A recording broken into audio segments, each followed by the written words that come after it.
놀 때는 제대로 놀고 할 땐 확실히 한다. 그게 진짜 꾸준함이라고 생각합니다. 여러분은 성장합니다. 그걸 진심으로 애타게 원했기 때문이죠. 안녕하세요. 하루하루를 정비하는 남자 인생정비입니다. 오늘은요, 이탈리아 포지타노에서 하루를 보냈습니다. 그림 엿서처럼 펼쳐진 풍경, 골목골목 따라 걷는 발걸음, 그리고 눈앞에 펼친 바다와 바람, 햇살까지 정말 꿈만 같은 하루였어요. 새벽 5시에 일어나 준비하고 버스를 타고 이동하며 정신없이 구경하고 먹고 웃고 어느새 하루가 훌쩍 지나버렸습니다. 그리고 지금 숙소로 돌아와 조용히 앉은 이 시간, 사실 이런 날은 마음속에 작은 속상임이 들립니다. 오늘은 그냥 쉬자. 하루쯤은 안 해도 되지 않을까? 근데 그 생각이 들자마자 문득 이런 마음이 올라왔습니다. 그래서 더 해야지. 지금 안 하면 내가 나에게 지는 거야. 그 생각에 오늘도 책을 펼칩니다. 하루에 10분이면 충분하잖아요? 여러분도 그러시죠? 오늘도 함께 할 책은 1% 부자의 대화법입니다. 사실 이 책은요, 읽을 때마다 다르게 느껴지죠. 어떤 날은 말을 아끼는 태도가 마음에 남고, 어떤 날은 듣는 기술이 더 크게 다가오기도 합니다. 그래서 오늘도 저는 답을 찾기 위해 읽는 게 아니라 지금의 나에게 필요한 문장을 발견하기 위해 책을 펼칩니다. 조금은 지친 몸과 마음이지만 그럴수록 더 집중하게 되는 것 같아요. 오늘은 어떤 문장이 저에게 말을 걸어올까요? 1% 부자의 대화법 독서를 시작하겠습니다. 제3장 가난을 부로 바꾸는 듣기의 진실. 나를 가장 잘 돕는 사람은 나다. 고민을 해결하는 가장 좋은 방법은 자기 자신과 의논하는 것입니다. 자기 자신과 의논하면 적어도 일은 없을 테니까요. 적어도 속을 일은 없을 테니까요. 상대와 만나기 위해 따로 시간을 낼 필요도 없으니 고민이 생기는 즉시 대응할 수 있다는 이점도 있습니다. 아마 이보다 쉽고 빠르게 접근하는 방법은 없을 것입니다. 자기 고민을 자기와 상담하는 것이 말이 되나? 그게 가능하다면 애초에 고민에 빠질 사람이 어디 있나? 라고 반문할지 모르지만 일단 해보면 생각처럼 어렵지 않다는 것을 알게 될 것입니다. 내가 나의 상담자가 되는 첫걸음은 자기 자신을 사랑하는 것입니다. 사랑하는 사람의 일이라면 발벗고 나서는 것이 인간의 본성이기 때문이죠. 여러분도 소중한 가족, 애인, 친구가 어려움을 겪으면 무엇이든 다 해주고 싶고 하루빨리 해결되도록 함께 고민해주지 않나요? 그 대상에 자기 자신도 포함하면 됩니다. 소중한 사람의 범위에 나를 포함하지 않는 사람이 많은 듯한데 자기를 가장 사랑하는 사람은 바로 나 자신입니다. 이 사실을 떠올리기만 하면 됩니다.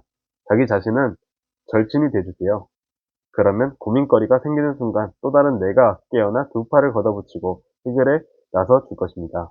자신을 사랑하려면 인내하기를 멈춰야 합니다. 어깨를 짓누르는 짐부터 내려놓으세요. 지금 처한 상황에 답답하고 괴롭다면 도망쳐도 됩니다. 버거운 짐을 내려놓고 고통스러운 현실에서 벗어나는 일에 죄책감을 느끼는 사람이 있습니다. 너무 힘들어 지칠 때도 지쳐 있는데도 참고 견디고 참고 견디지 않으면 벌을 받거나 불행해진다고 믿는 것 같아요. 분명히 말하지만 그것은 착각입니다. 완전히 잘못된 생각이죠. 답답한 굴레를 벗어던지고 더 나은 곳을 향해 나아간다면 나쁜 일이 일어날 리가 없습니다. 나쁜 일은커녕 좋은 일만 생길 것이죠. 힘든 상황에서 해방되는 것만으로도 기운이 수직 상승할 것이기 때문입니다.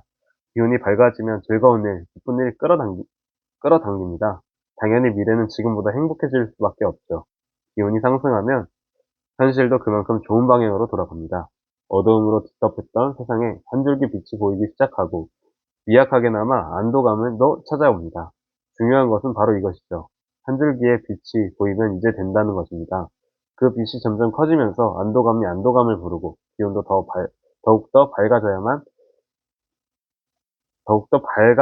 갈 것입니다. 밝아진 내 모습을 싫어할 사람은 없죠. 당연히 사랑하게 됩니다. 자기 자신을 사랑하게 되면 아무리 힘든 일이 생겨도 걱정할 필요가 없습니다. 나라는 최강의 조력자가 언제나 함께 할 테니까요. 자기 자신의 절친이 돼주세요. 그러면 고민거리가 생기는 순간 또 다른 내가 해결해 줄 것입니다. 전 세계인과 상담할 수 있는 시대가 되었다.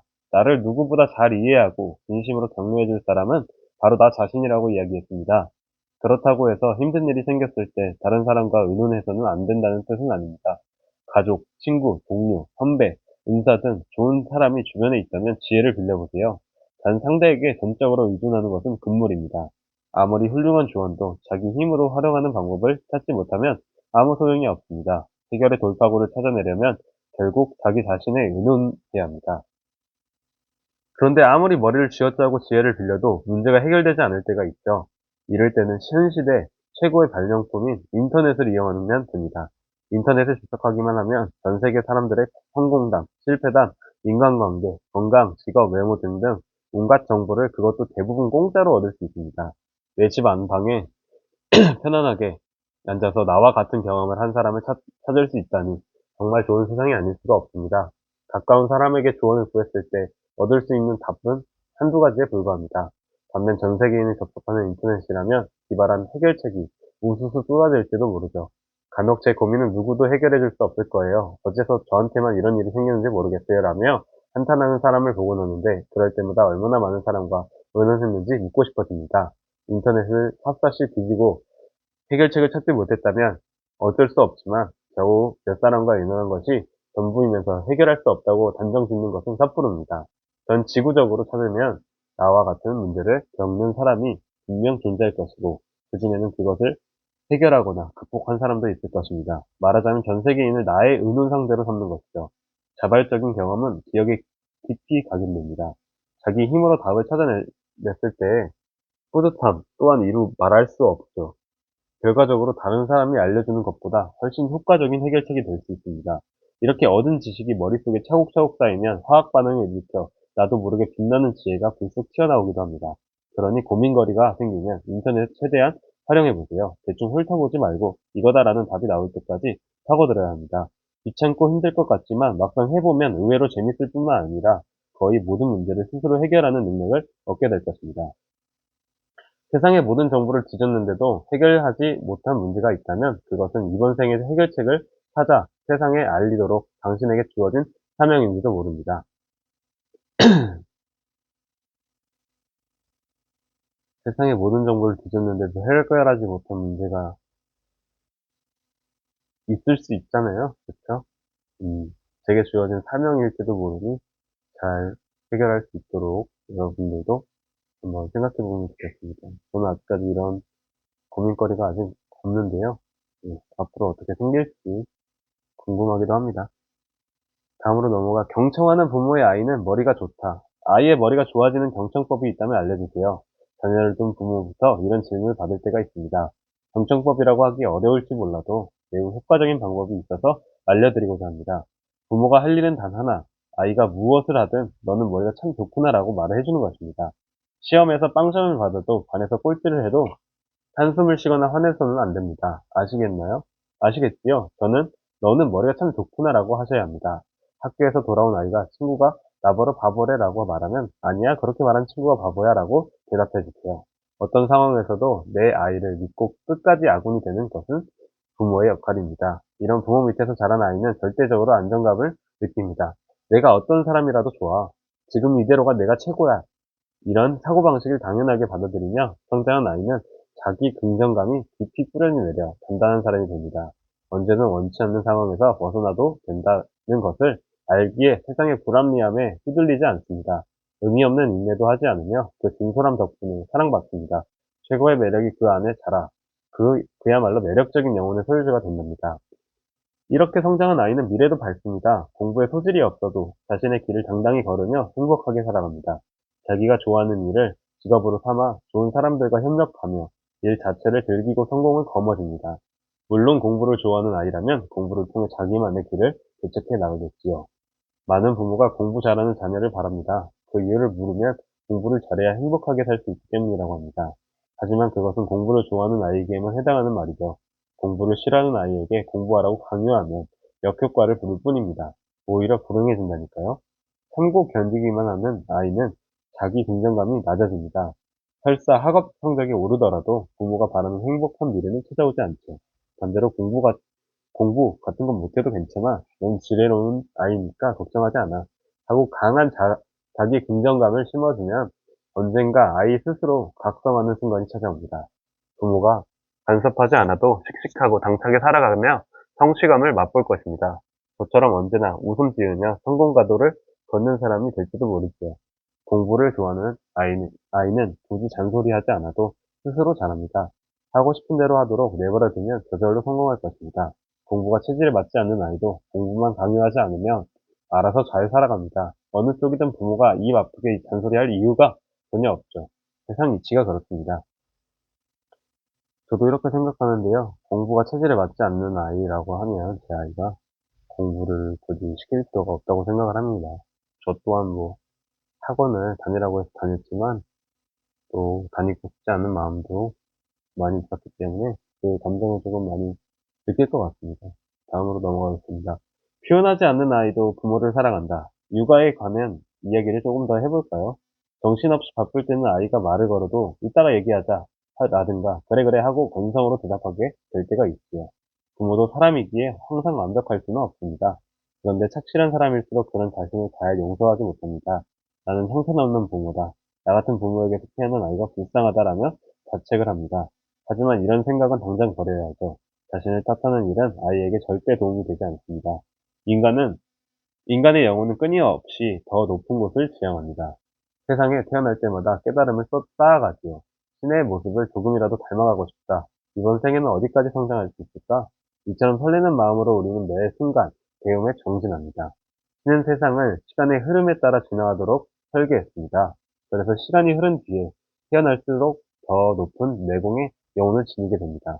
이 말은 곧 부모보다 늦게 태어난 아이의 영혼 내공이 훨씬 높다는 뜻이죠. 쌓인 시간만큼 더 많은 것을 배웠을 테니까요. 아이의 영혼은 부모가 미숙한 존재라는 사실을 잘 알고 있습니다. 부모로서 다소 부족한 모습을 보여도 우리 엄마 아빠는 지금 한창 배우고 있는 중이니까 하고 이해합니다. 부모와 자녀가 사랑으로 단단히 묶여 있다면 가끔 건성으로 대답하는 일쯤은 아무런 문제가 되지 않습니다. 사랑으로 충만한 아이의 부모의 사랑을 의심하지 않습니다. 지금처럼 편리한 가전제품이 없던 시절에는 가사 노동에 만만치 않은 시간과 노력을 들었습니다.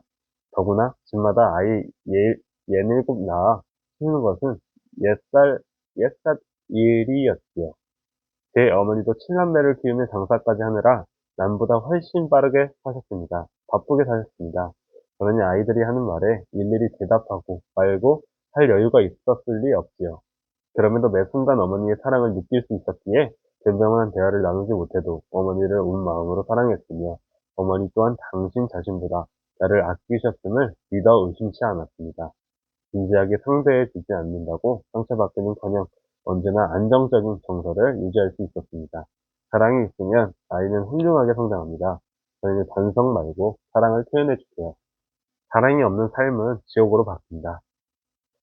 침묵은 금이요, 응대는 은이다라는 말이 있습니다. 때로는 말을 아끼는 것이 도움이 된다라는 뜻으로 쓰이지만 저는 이 말의 본질은 사랑이라고 생각합니다. 불필요한 말을 하면 미움을 받는 것이 당연시다. 하지만 이를 알면서도 입에서 삐딱한 말이 튀어나오는 사람이 있습니다. 이유는 단 하나, 사랑이 없기 때문입니다.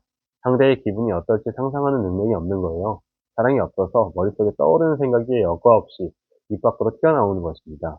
사랑이 있으면 설사 부정적인 생각이 떠오른다고 하더라도 그것을 소리내 말하지 않습니다. 사랑이 결여된 인생은 해독 기능을 잃은 신체와도 같습니다. 간이나 림프절의 해독 기능을 떨어지면 유해 물질이 몸속에 쌓여 생명을 위협합니다. 독소로 범벅된, 독소로 범벅된 몸으로는 생명을 유지하기가 어렵죠. 사랑에는 독이 든 말과 때에 묻은 생각을 깨끗하게 정화해 밝은 기운으로 바꾸는 힘이 있습니다. 사랑이 커지면 부정적인 생각 자체가 떠오르지 않습니다. 사랑이 없는 사람은 이런 정화 기능이 작동하지 않아서 삐뚤어진 언행을 자제해야 하지 못하는 것입니다. 그러다 자기 잘못을 인지하는 감각마저 마비되면 독소에 점령당한 몸이 병을 일으키듯 터무니없는 일만 일어나는 지옥 같은 인생이 펼쳐집니다. 이렇듯 사랑 없는 인생이 얼마나 무섭고 큰 손해를 이어지는지를 알아야 합니다. 아직도 사랑을 주는 것이 어렵게 느껴진다고요? 분명한 것은 사랑을 주는 어려움보다 사랑을 주지 않아서 겪게 되는 일들이 훨씬 고통스럽다는 사실입니다. 사랑을 주는 것이 단연코 수월합니다.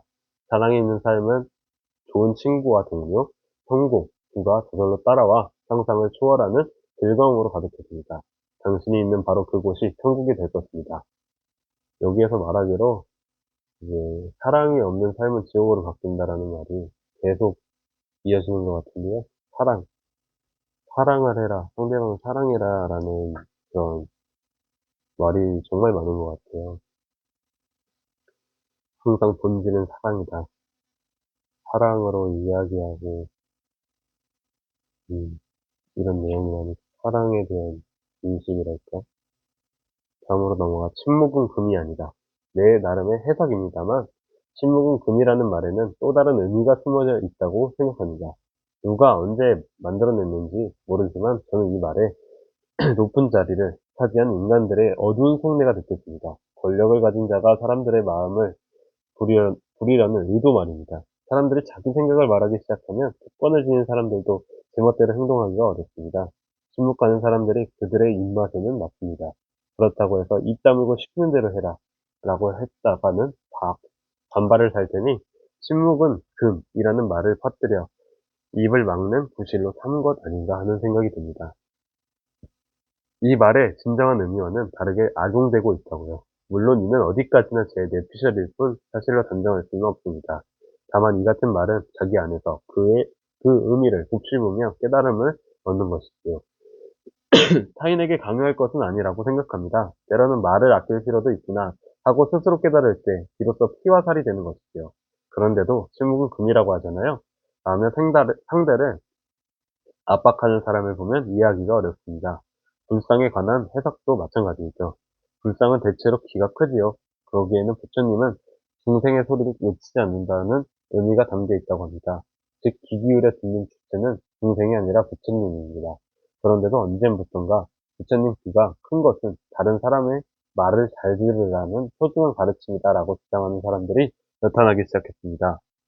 급기야 부처님의 입이 귀보다 작은 것은 귀는 열고 입은 닫으라는 뜻이라는 해석마저 등장했죠. 저는 누구나 하고 싶은 말을 자유롭게 할 수 있어야 세상이 더 좋아진다고 생각합니다. 그래서 저런 이야기를 들으면 역시나 의심부터 듭니다. 불상의 본래 의미를 왜곡해 사람들을 조종하려는 꿍꿍이가 있다면 허나 이 또한 배움으로 연결할 수 있습니다. 마치 진리처럼 여겨지는 이야기도 과연 그럴까 하고 다른 각도에서 바라보는 힘을 기를 수 있는 것이죠. 이런 경험이 차곡차곡 쌓이면 좋은 말을 하면 애쓰지 않아도 자연히 귀 기울이게 된다. 사랑을 담으면 어떤 말을 해도 환영받는다. 라는 깨달음을 얻고 영혼이 한 뼘 더 성장합니다. 당신의 매력 또한 한층 더 빛을 발산할 것입니다. 이렇게 행복과 성공을 향해 나아갈 수 있다고 저는 생각합니다. 너무 달콤한 이야기는 조심하라. 세상에는 나쁜 사람들이 있습니다. 보이스피싱이나 혼인 빙자 사기 같은 수법으로 사람을 속여 돈을 빼앗는 음흉한 인간이 어디는 꼭 존재합니다. 사기 사건을 알리는 뉴스가 자주 보도되는데 여전히 피해자가 속출하는 것은 이들이 온갖 수단을 동원해 사기라는 것을 눈치채지 못하도록 접근하기 때문입니다. 사랑을 주려는 듯 그럴싸하게 포장해 상대를 안심시킨 후 나쁜 짓을 하는데 여하튼 골치 아픈 문제입니다. 나쁜 인간에게 속지 않으려면 그야말로 듣는 힘이 필요합니다. 상대의 이야기를 잘 듣고 거기에 담긴 것이 진짜 사랑인지 가짜 사랑인지를 선별할 수 있어야 합니다. 이때 가장 중요한 것이 의문을 품는 것입니다. 이런 게 가능하다고? 왜 굳이 나에게? 하고 스스로 질문을 던져야 합니다. 덮어놓고 사람을 의심하는 뜻은 아니지만 사람은 모두 착하게 태어난다는 성선설을 너무 믿어도 안 됩니다. 누구나 범죄의 대상이 될 수 있다는 사실을 잊지 말아야 합니다. 나쁜 인간들이 실제로 존재하는 세상이니까요. 사기꾼은 상상 이상으로 교활합니다. 지금 가입하면 최고 이율로 보장해드립니다. 당신에게만 드리는 특별한 서비스입니다.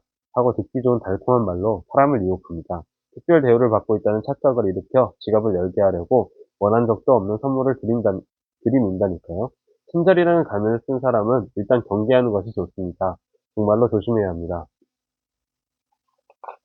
공포감을 조성해 패닉에 빠뜨리는 것도 사기꾼의 단골 수법입니다. 가령 자녀의 직장 상사나 변호사인 것처럼 전화를 걸어서는 당신의 자녀가 회사에서 중대한 잘못을 저질렀다. 해결하려면 1,000만 원이 필요하니 지금 당장 입금하라라고 종용하는 것입니다. 자녀를 걱정하는 부모의 마음을 교묘히 이용하는 악질적인 수법인데 절대 이런 말에 넘어가서는 안 됩니다. 당황한 나머지 자녀에게 확인도 하지 않고 돈부터 보내서는 안 됩니다. 이 밖에도 어느 날 갑자기 자칭 파일럿이네, 의사네 하는 사람이 나타나 사랑 고백한다? 아무리 생각해도 수상하잖아요. 고급 호텔에 투숙 중인 고스펙 성공남도 조심해야 합니다. 처음에는 의심스럽게 여겨도 달콤한 말을 속삭이며 의리의리한 호텔을 초대하면 분위기에 미취해 자신이 신데렐라가 됐다는 착각에 빠질 수도 있습니다. 호텔 직원도 속아 넘어갈 정도니 말해 무엇 하겠습니까? 이들은 철저한 계획하에 숙박비까지 떼어먹습니다. 그 태어난 얼굴에 호텔 전체가 농락당하는 마당에 연애 경험이 부족한 사람이 허무하게 당하는 것도 무리는 아닙니다. 그러므로 지나치게 달콤한 이야기는 일단 의심해야 합니다. 그렇지 않으면 작정하고 덤비는 사람에게 당해낼 재간이 없습니다. 아시겠지요? 달콤한 이야기일수록 덥석 믿어서는 안 됩니다. 자기 자신을 지키기 위해 이 말을 꼭 기억해 주세요. 나쁜 인간에게 속지 않으려면 그야말로 듣는 힘이 필요합니다. 상대의 이야기를 잘 듣고 거기에 담긴 것이 진짜 사랑인지 가짜 사랑인지를 판별할 수 있어야 합니다. 오늘의 책 읽기는 여기까지 하도록 하겠습니다. 나쁜 인간에게 속지 말아야 한다.